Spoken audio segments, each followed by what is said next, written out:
Assalamualaikum warahmatullahi wabarakatuh. Bertemu lagi kita dalam kelas PTPR online bersama saya, Cikgu Ashraf. Pada kali ini kita akan sambung sesi pembelajaran bagi subjek sains tahun 4, topik manusia. Kita akan sambung subtopik perkumuhan dan penyahtinjaan.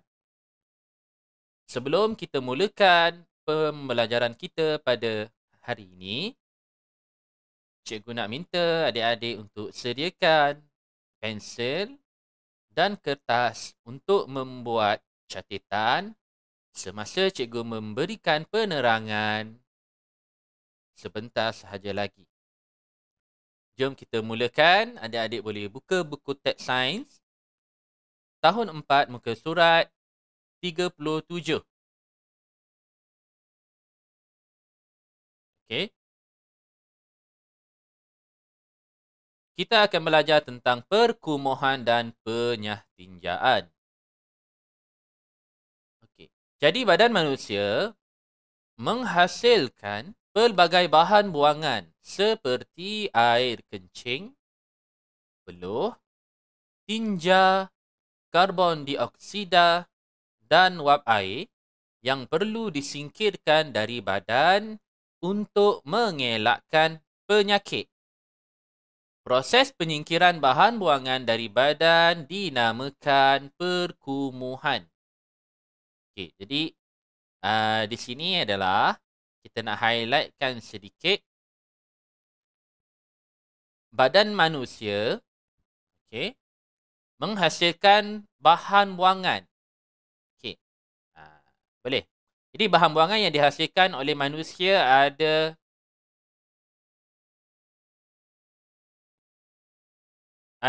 5. Okey. Jadi yang pertama adalah air kencing, kedua peluh, ketiga tinja, keempat karbon dioksida dan kelima adalah wap air. Jadi kelima-lima bahan buangan ini perlu disingkirkan dari badan manusia untuk mengelakkan penyakit. Faham? Okey, jadi proses penyingkiran bahan buangan dari badan dinamakan dengan istilah perkumuhan. Jadi maksud perkumuhan adalah menyingkirkan bahan buangan dari badan. Okey, baik. Kita pergi kepada yang gambar ni. Ada 3 gambar. Bahan buangan yang pertama adalah air kencing. Okey. Bahan buangan yang kedua adalah peluh. Peluh ni keluar apabila kita bermain ataupun melakukan aktiviti yang aktif. Dan bahan buangan yang ketiga adalah karbon dioksida dan wap air. Jadi karbon dioksida dan wap air ini adalah bahan buangan yang terhasil semasa proses pernafasan manusia. Apabila manusia bernafas, kita tahu bahawa manusia akan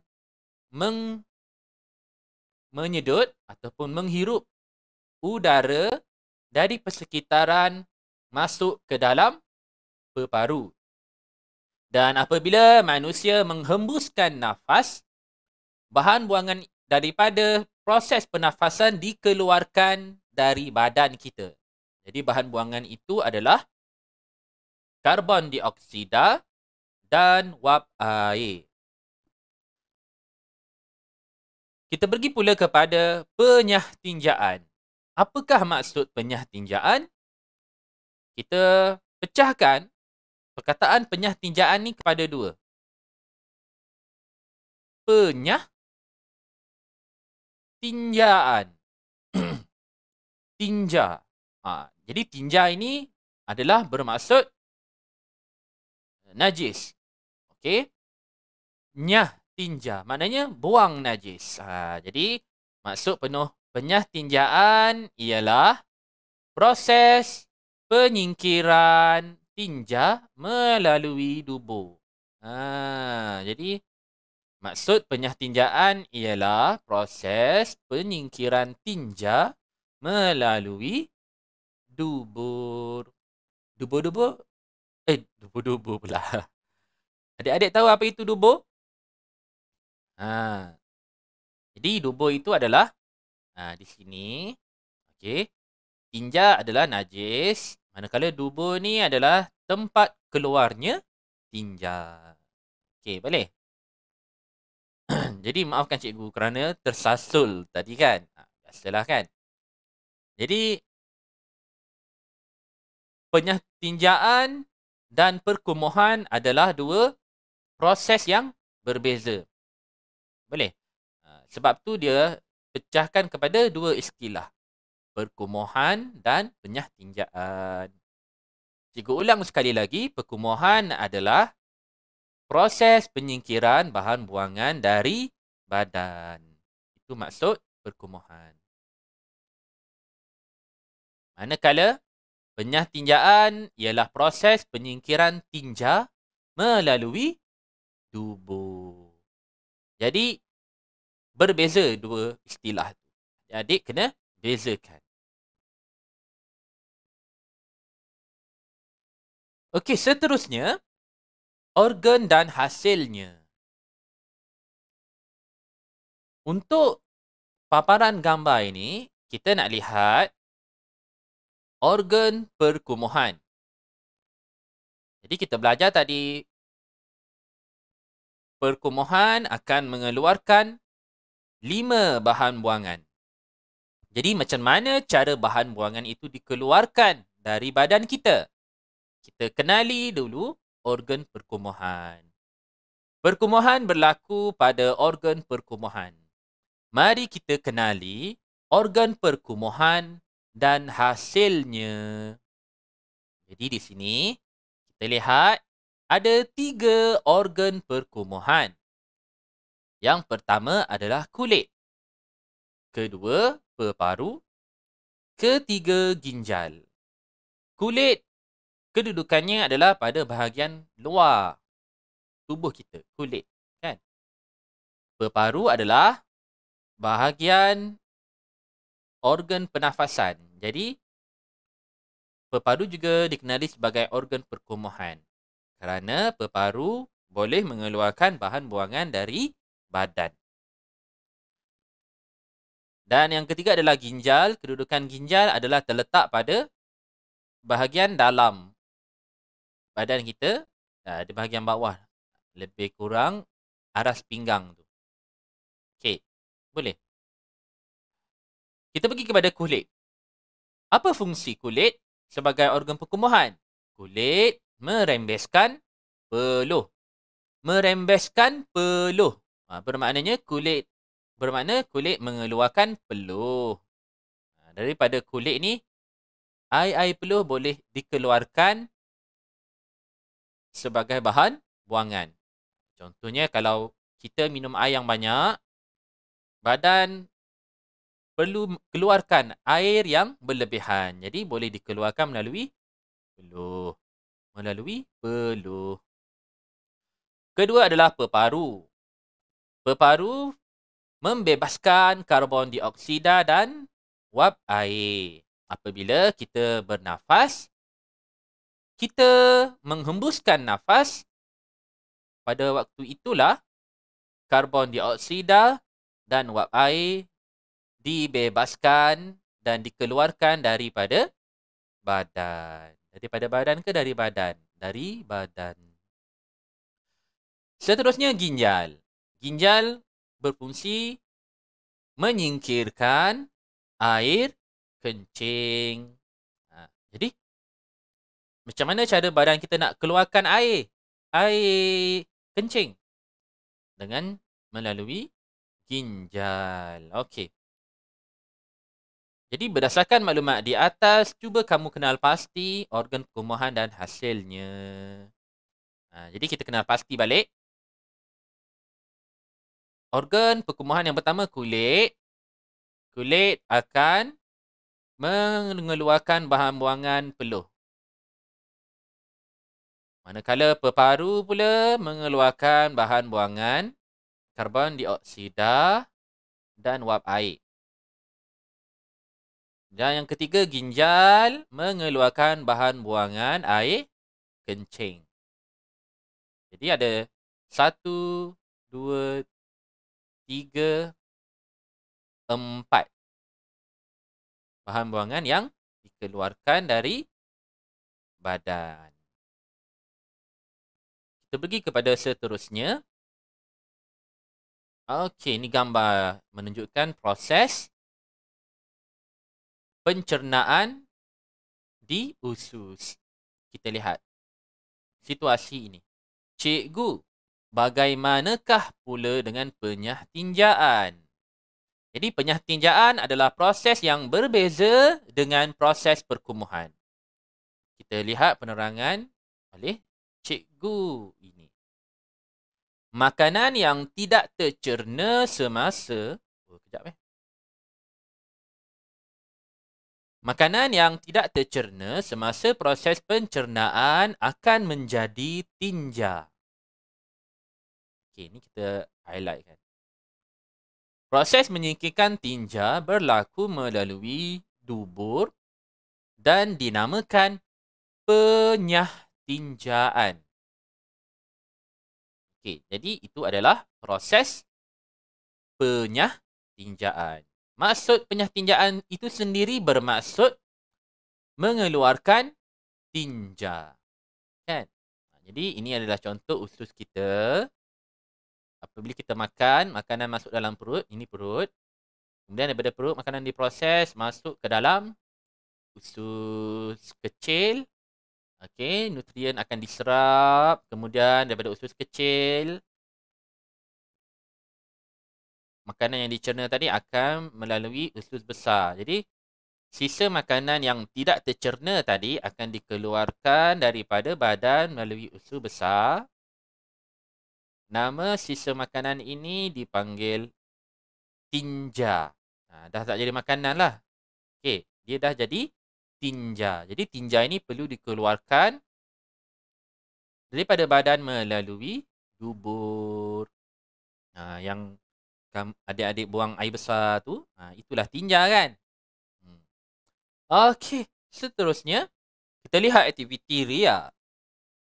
Jadi aktiviti ini kenali perkumuhan dan penyah tinjaan. Alat dan bahan yang diperlukan, kertas A4, pen penanda, gambar organ dan kad jawapan. Langkah-langkah. Langkah pertama, seorang wakil kumpulan akan mengambil 3 gambar organ dari meja 1. Langkah kedua, ahli kumpulan akan berbincang untuk mengenal pasti hasil bagi setiap gambar organ yang dipilih. Langkah ketiga, seorang lagi wakil kumpulan akan ke meja 2 untuk memilih kad jawapan yang tertulis hasil seperti yang dibincangkan. Langkah keempat, setelah kembali kepada kumpulan, hasil padanan dipindahkan ke dalam bentuk pengurusan grafik yang sesuai mengikut kreativiti kumpulan.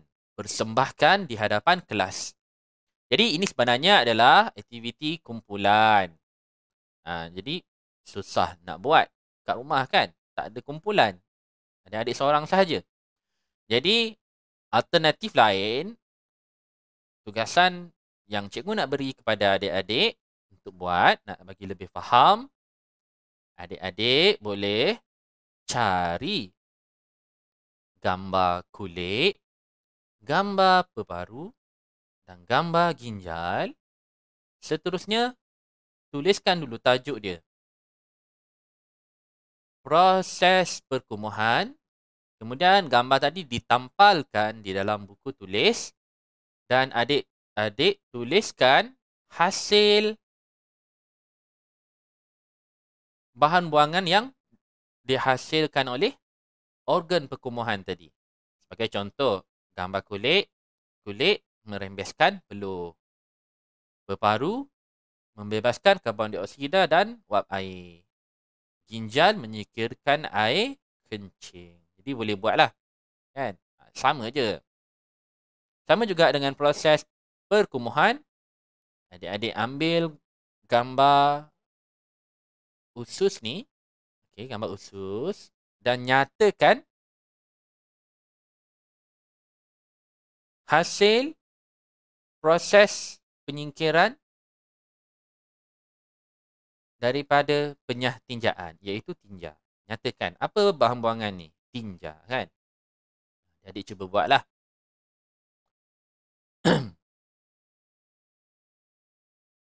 Kalau boleh, adik-adik buat dalam bentuk jadual. Nak lebih tersusun. Kita tengok pada gambar ni, adik-adik boleh cuba tengok.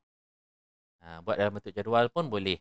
Kalau nak buat dalam bentuk jadual, contoh macam mana cikgu nak lukis?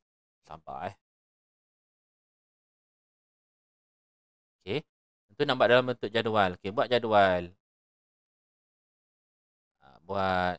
Sekejap. Cikgu nak ambil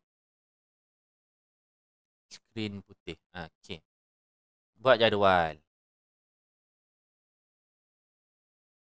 Kan? Kemudian, buat kotak tu. Yang ini,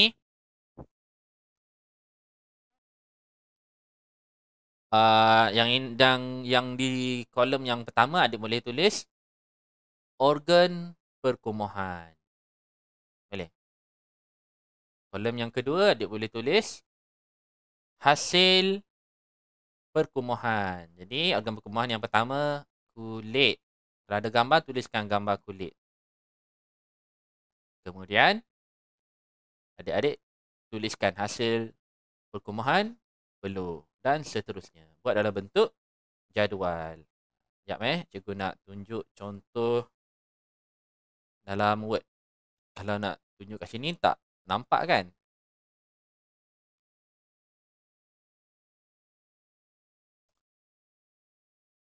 Okey, adik-adik boleh tengok kat sini. Kita buat jadual senang.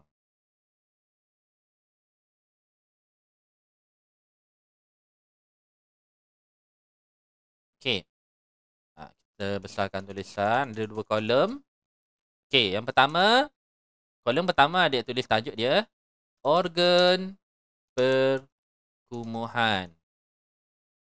Kolom yang kedua. Hasil perkumuhan.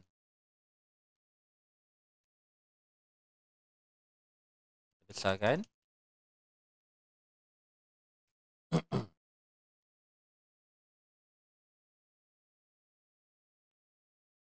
Kemudian adik-adik boleh senaraikan.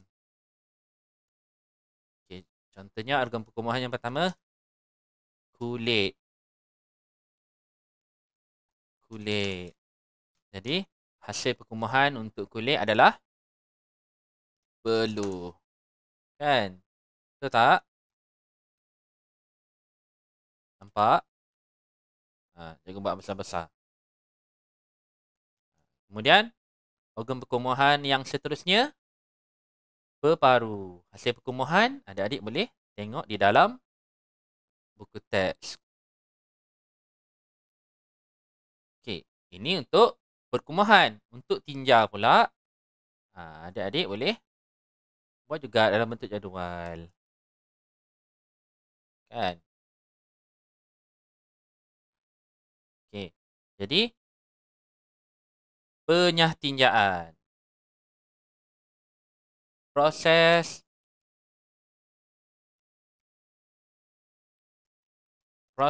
penyah tinjaan. Kan? Okey. Jadi organ penyah tinjaan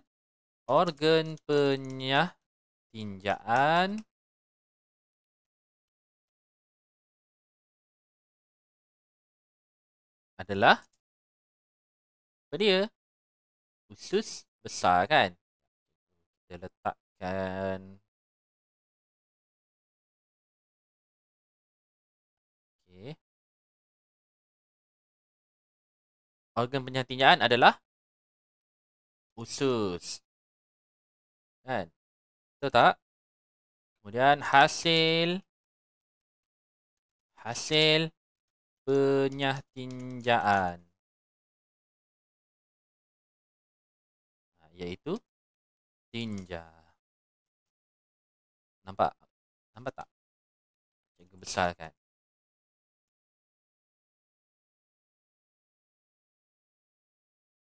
Pilih font. Okay, jadi ini contohlah. Adik-adik boleh buat sebagai tugasan. Okey. Baik, boleh faham. Okay, kita pergi kepada sambungan pembelajaran kita. Seterusnya, kepentingan perkumuhan dan penyahtinjaan.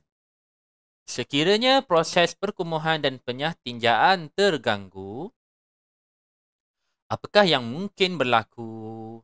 Jadi proses perkumuhan dan penyahtinjaan adalah sangat penting supaya kesihatan badan kita akan dapat dikekalkan. Boleh? Jadi, apa akan berlaku apabila proses perkumuhan dan penyahtinjaan terganggu? Kita tengok situasi yang pertama. Doktor, saya sukar membuang air kecil. Maknanya pakcik ni dia kata dia mengalami masalah sukar untuk membuang air kecil. Susah untuk dia nak kencing. Kan? Jadi penerangan doktor ni beritahu, kebiasaannya jika seseorang sukar membuang air kecil, dia berkemungkinan menghidap penyakit batu karang. Saya akan membuat pemeriksaan lanjut untuk mengesahkan keadaan encik. Jadi, apabila air kencing tidak disingkirkan daripada badan, boleh menyebabkan penyakit batu karang. Jadi, penyakit batu karang ni adalah keadaan di mana di dalam pundi kencing terhasil batu yang menyebabkan saluran kencing tersumbat. Kerana kita tahu batu ni sifat dia keras. Jadi apabila batu karang berada dalam pundi kencing, boleh tersumbat salur air kencing. Boleh. Jadi batu karang ni sebenarnya adalah terhasil daripada pengumpulan garam mineral yang ada di dalam air kencing. Maknanya garam yang berlebihan apabila terkumpul di dalam air kencing, lama kelamaan garam yang dalam bentuk cecair tadi akan berubah kepada bentuk pepejal dan membentuk batu karang. Jadi batu karang inilah yang menyebabkan salur kencing tersumbat dan susah untuk membuang air kecil. Boleh faham tak? Kalau nanti di hujung kelas, kalau ada gambar, cikgu akan tunjukkan contoh penyakit ni lah. Kan? Kalau ada lah. Okey, situasi yang kedua. Doktor, saya sukar membuang air besar. Jadi budak ni sukar membuang air besar. Susah nak keluarkan tinja dia. Apa masalah dia? Doktor ni tanya, adakah tinja kamu keras? Tinja yang keras boleh menyebabkan kamu sukar untuk membuang air besar. Gejala ini dinamakan sembelit. Jadi, ada orang bila dia nak melakukan proses penyahtinjaan atau hendak buang air besar, tinja sukar nak dikeluarkan. Ini adalah disebabkan oleh tekstur tinja itu yang keras. Biasanya tinja ini keras adalah disebabkan oleh badan kekurangan air. Jadi bila badan kekurangan air, tinja yang terhasil itu kurang air menyebabkan teksturnya menjadi keras. Jadi bila tinja keras adalah sukar untuk seseorang itu membuang air besar. Okey, jadi ini adalah kepentingan perkumuhan dan penyahtinjaan. Kan? Kalau tak dikeluarkan, ini yang boleh jadi masalah. Faham? Kita pergi kepada seterusnya. Aktiviti ria, gaya hidup sihat, alat dan bahan, kertas A4, pensel warna dan pen penanda. Jadi benda ni kalau nak buat agak susahlah sedikit kan. Cikgu rasa tak wajib untuk buat, tapi kalau nak buat boleh juga. Okey, langkah-langkah. Langkah pertama, kumpulkan maklumat daripada pelbagai sumber tentang amalan baik yang dapat dilakukan untuk memastikan perkumuhan dan penyahtinjaan tidak terganggu. Maklumat yang diperoleh dibincangkan bersama dengan ahli kumpulan dan dipersembahkan secara kreatif dalam bentuk MS PowerPoint. Langkah yang ketiga, hasil kerja kumpulan dibentangkan di hadapan kelas. Maknanya ini aktiviti untuk buat PowerPoint untuk kenal pasti amalan yang perlu dilakukan oleh seseorang supaya proses perkumuhan dan penyahtinjaan tidak terganggu. Okey, contohnya amalan yang baik untuk dilakukan untuk memastikan proses penyahtinjaan tidak terganggu, seseorang itu hendaklah minum air yang secukupnya supaya tinja yang dikeluarkan tidak keras dan senang untuk disingkirkan daripada badan. Boleh, itu contohlah kan. Contoh yang lain seperti makan makanan yang seimbang. Boleh. Dan banyak lagi lah contoh adik-adik boleh cuba cari maklumat. Kalau boleh buat aktiviti ni, adik-adik boleh buat. Okey, soalan dia, apakah amalan yang dapat dilakukan untuk memastikan ginjal, kulit dan peparu berfungsi dengan baik? Apa amalan baik? Macam mana untuk kita memastikan ginjal boleh berfungsi dengan baik? Contoh yang pakcik tadi, pakcik ini mengalami masalah suka membuang air kecil. Jadi bila tanya doktor, doktor kata mungkin menghidap penyakit batu karang. Jadi apa yang menyebabkan batu karang?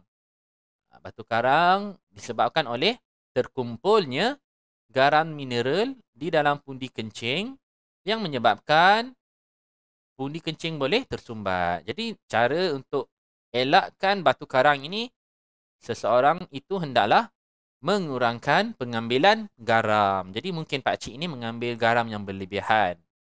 Okey, mengurangkan pengambilan garam dan melebihkan meminum air yang secukupnya.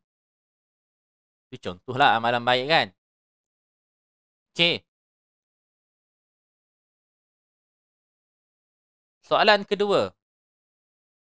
Bagaimanakah untuk memastikan penyahtinjaan tidak terganggu? Bagaimana? Cikgu bagi contoh jawapan. Seperti meminum air yang secukupnya. Dan memakan banyak sayur-sayuran dan buah-buahan sebagai serat yang membantu proses penyahtinjaan. Okey, boleh. Contohlah kan. Itu contoh. Okey, soalan ketiga, bincangkan penyakit-penyakit yang berkaitan dengan gangguan penyahtinjaan. Cuba jawab. Okey. Seterusnya, gerak balas terhadap rangsangan. Okey, apakah gerak balas terhadap rangsangan? Okey, manusia bergerak balas terhadap perubahan keadaan persekitaran. Keadaan persekitaran boleh berubah. Perubahan ini dikenali sebagai rangsangan.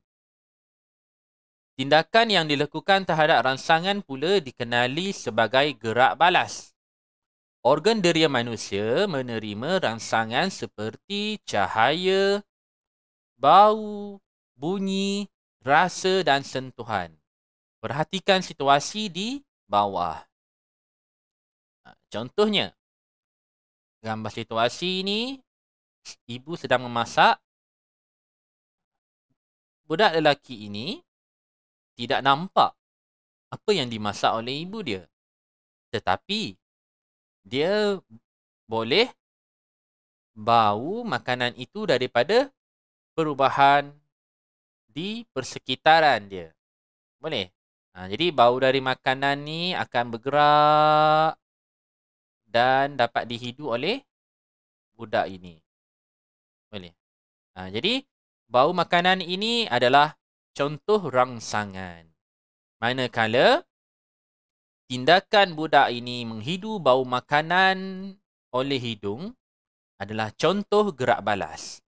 Bermakna, gerak balas terhadap rangsangan bagi situasi ini adalah budak ini bergerak balas dengan cara menghidu bau makanan yang bertindak sebagai rangsangan kepada hidung dia. Boleh? Boleh faham? Okey, kita tengok contoh situasi yang lain pula. Situasi seorang budak perempuan tercucuk tangan dia pada duri pokok bunga. Jadi situasi ini pemerhatian dia adalah tangan terangkat apabila tersentuh duri. Jadi kita kenal pasti rangsangan daripada situasi ini. Jadi rangsangan dia adalah tersentuh duri. Manakala gerak balas daripada budak perempuan ini terhadap rangsangan tersentuh duri tadi, gerak balas dia adalah dia tangan akan terangkat. Senang saja kan? Situasi gambar yang ketiga, situasi terkejut apabila mendengar bunyi petir. Jadi rangsangan yang kita dapat kenal pasti daripada gambar ini adalah bunyi petir. Bunyi petir. Jadi bunyi petir ni adalah rangsangan terhadap persekitaran budak perempuan ini. Jadi apa gerak balas budak perempuan ini? Dia terkejut. Boleh. Senang sahaja kan? Kita pergi kepada organ deria. Organ deria. Mari ikuti kisah Jimmy pada suatu hari. Perhatikan setiap tindakan yang dilakukan oleh Jimmy. Pertama, dia bangun tidur. Dia dengar bunyi loceng kering. Kemudian dia mandi. Dia rasa sejuk. Dia kata sejuknya. Lepas tu dia pergi dapur. Dia hidu bau makanan. Dia kata, sedapnya bau ayam goreng ini. Kemudian dia minum air. Dia kata, tawarnya teh ini. Kemudian dia pergi sekolah. Ada cahaya silau. Dia kata, silaunya. Jadi, setiap tindakan yang dilakukan Jimmy ini sebenarnya adalah gerak balas Jimmy terhadap perubahan persekitaran yang berlaku di sekeliling dia yang menjadi rangsangan kepada tindakan dia. Contoh, apabila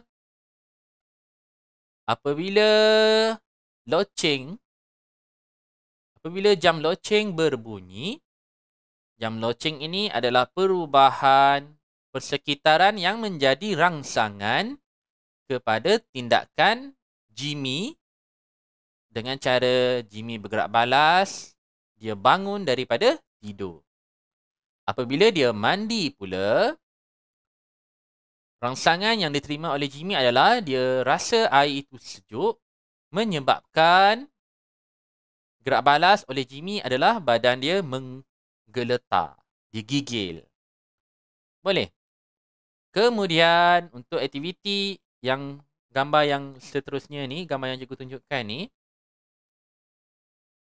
Jimmy menghidu bau ayam goreng.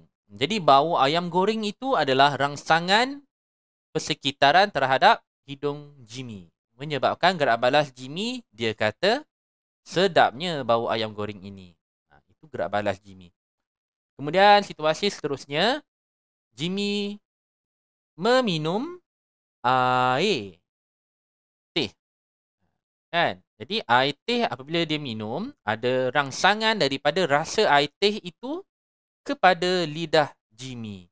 Menyebabkan gerak balas Jimmy adalah dia kata tawarnya teh ini. Boleh. Kemudian seterusnya adalah rangsangan daripada cahaya matahari yang memancar ke mata Jimmy itu adalah rangsangan.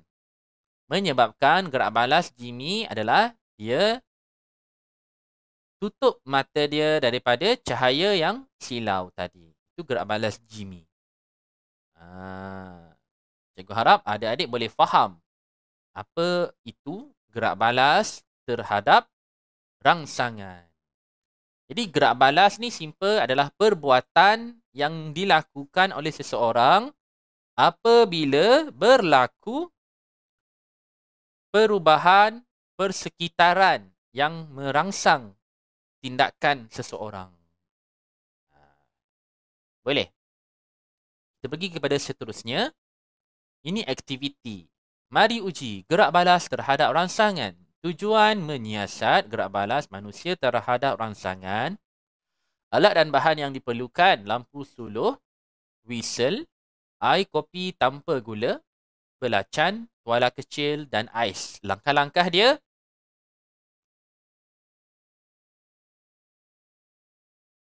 Setiap kumpulan akan melakukan penyiasatan di 5 buah stesen.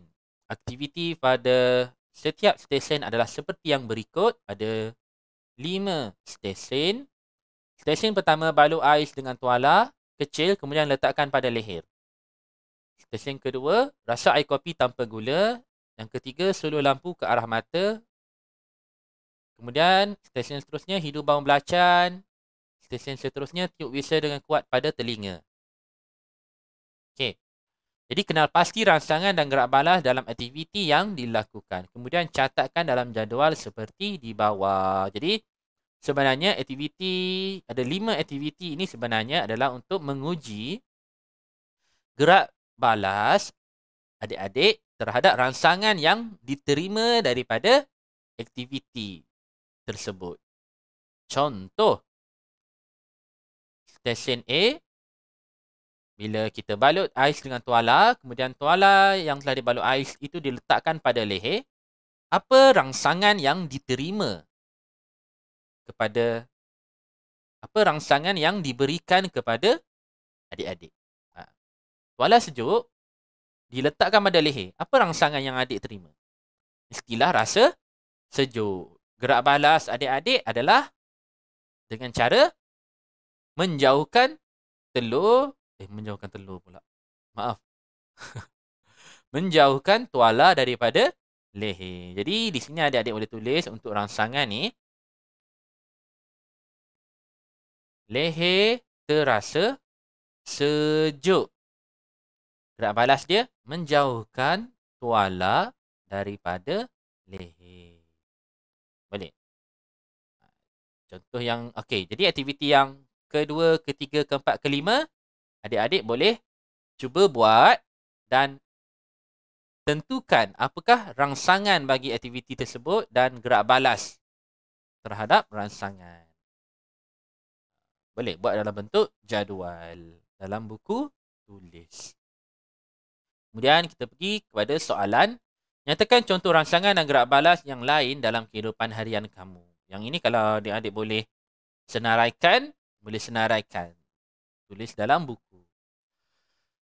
Okey. Sebagai peringatan, aktiviti suluh lampu ke arah mata dan tiup whistle dengan kuat pada telinga itu hendaklah dilakukan dalam jarak 1 meter sebagai langkah keselamatan. Supaya dapat mengelakkan berlaku kecederaan kepada mata dan telinga. Boleh? Seterusnya, kepentingan gerak balas. Manusia bergerak balas apabila organ deria menerima rangsangan. Perhatikan situasi di bawah. Contoh dia, kepentingan gerak balas. Kenapa kita kena tahu gerak balas terhadap rangsangan ni? Supaya kita dapat manfaatkan dalam kehidupan seharian kita. Kepentingan gerak balas yang pertama, situasi budak melintas jalan, kemudian ada kereta, horn budak perempuan ini. Jadi, apa kepentingan dia? Kepentingan dia adalah apabila budak perempuan ini mendengar sahaja bunyi horn kereta, dia dapati horn kereta itu sangat laju. Apa gerak balas budak perempuan ni perlu buat? Apa yang dia perlu buat? Dia nak bergerak balas macam mana terhadap bunyi horn tu? Mestilah dia mesti lari laju-laju ke tepi jalan untuk mengelakkan daripada dilanggar oleh kereta. Jadi ini kepentingan dia untuk memastikan keselamatan kita. Kemudian, situasi yang kedua pula, seorang lelaki terlihat kepulan asap yang keluar dari bangunan dan juga dia bau asap yang dia hidu itu. Jadi, kamu rasa apa tindakan ataupun apa gerak balas yang perlu dilakukan oleh lelaki ini apabila dia terhidu bau asap dan dia lihat asap tersebut? Apa gerak balas dia? Apa tindakan dia yang dia perlu buat? Dia mestilah menyelamatkan diri dan menelefon bomba untuk mengelakkan berlaku kemalangan daripada kebakaran tadi, kan? Mungkin berlaku kebakaran di dalam rumah itu. Jadi dia mesti selamatkan diri dan beritahu pihak bomba untuk menyelamatkan keadaan. Manakala situasi yang ketiga pula, situasi ambulan yang membunyikan siren dia di jalan raya yang sesak. Jadi, apabila seseorang itu memandu di jalan raya dan terdengar bunyi siren ambulan itu adalah rangsangan yang mana kita hendaklah bergerak balas dengan cara kita memberikan laluan kepada ambulan tersebut. Kerana kita tahu apabila ambulan membunyikan siren dia, mestilah ada kes-kes kecemasan yang perlu ambulan itu cepat sampai ke destinasinya. Jadi, itu adalah contoh 3 situasi kepentingan gerak balas. Boleh?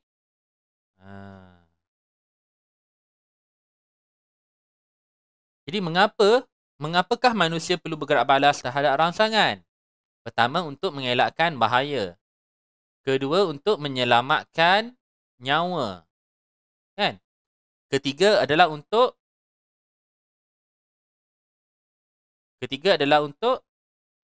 memberikan apa dia? Memberikan laluan kepada ambulan tu, kan? Maknanya secara umumnya kepentingan dia adalah untuk mengelakkan dari bahaya dan menyelamatkan keadaan. Boleh? Seterusnya, tabiat yang mengganggu gerak balas manusia.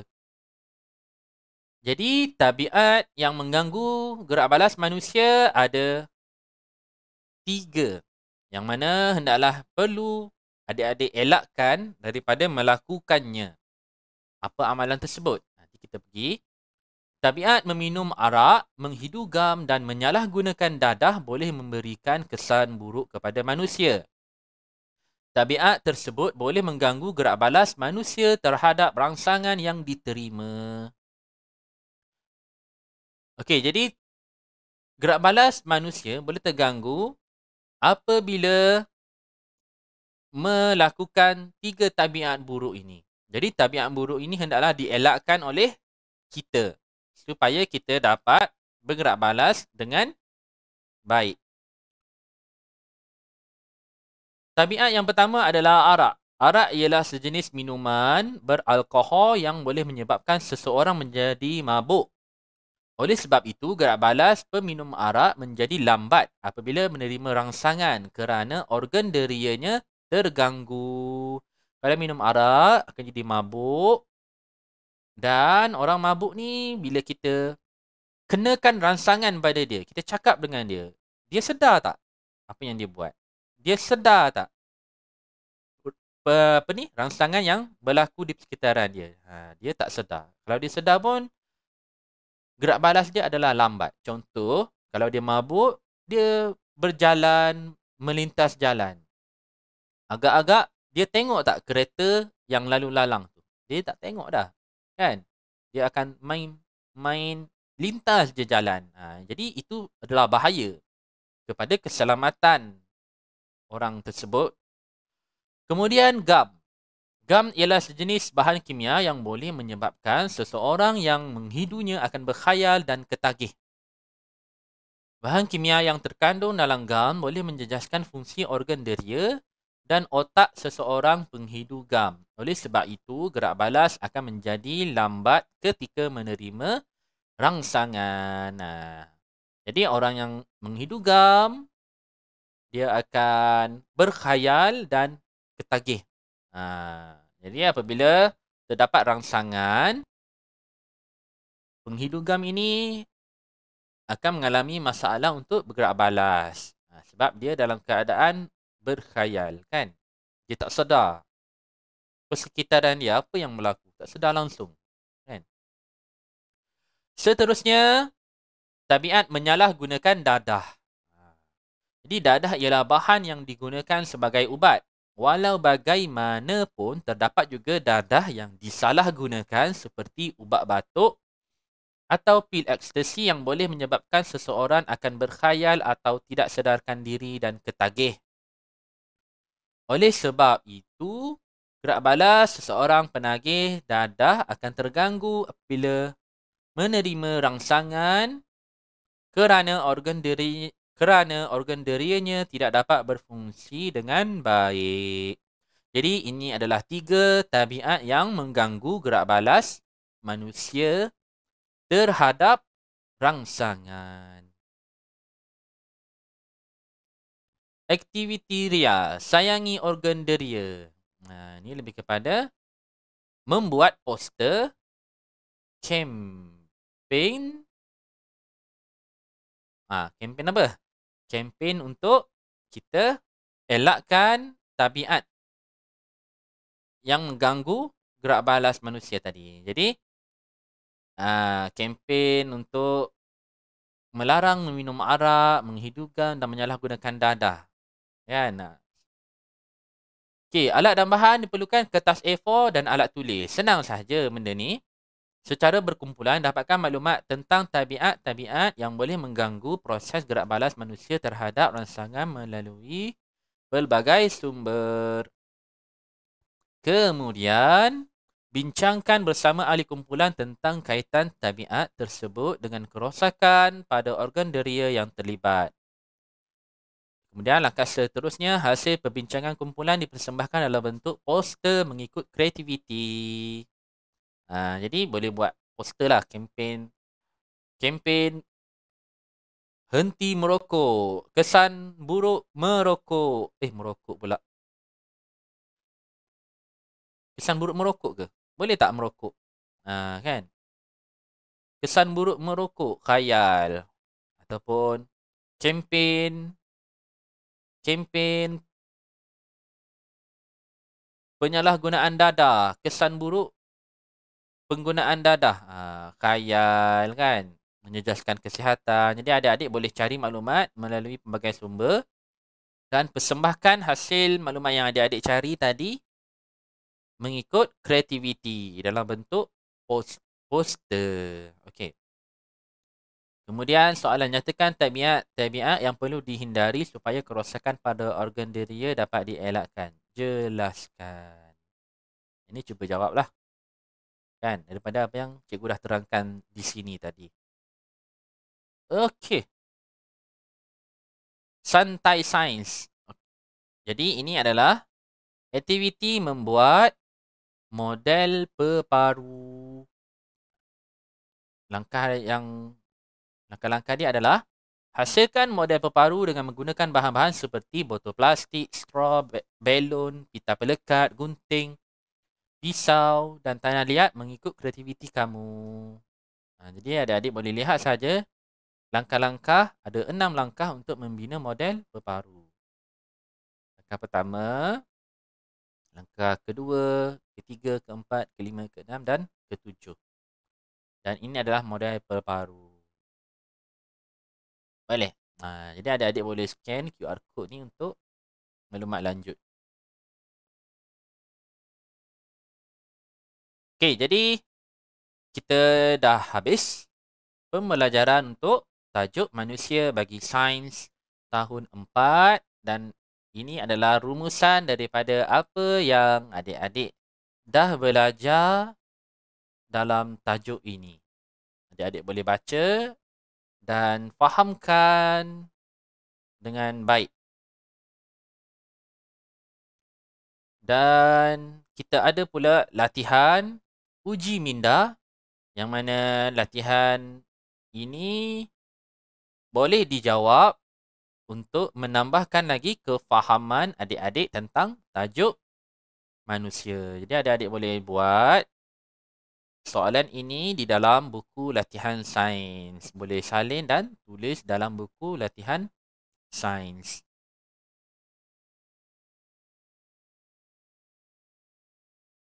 Okey, jadi itu sahaja perkongsian kita pada hari ini. Cikgu harap adik-adik boleh memahami apa yang kita dah pelajari sepanjang sesi kelas kita. Jadi cikgu harap adik-adik boleh faham dan sekiranya adik-adik mempunyai pertanyaan atau soalan berkenaan tajuk ini, adik-adik boleh nyatakan soalan di ruangan komen dan cikgu akan respon kepada soalan adik-adik. Jadi, sebelum kita akhiri kelas pada hari ini, cikgu nak minta adik-adik untuk like, share dan subscribe channel ini supaya adik-adik akan dapat banyak lagi video kelas online pada masa akan datang. Jadi cikgu sudahi sesi kita dengan Assalamualaikum warahmatullahi wabarakatuh. Selamat belajar. Bye.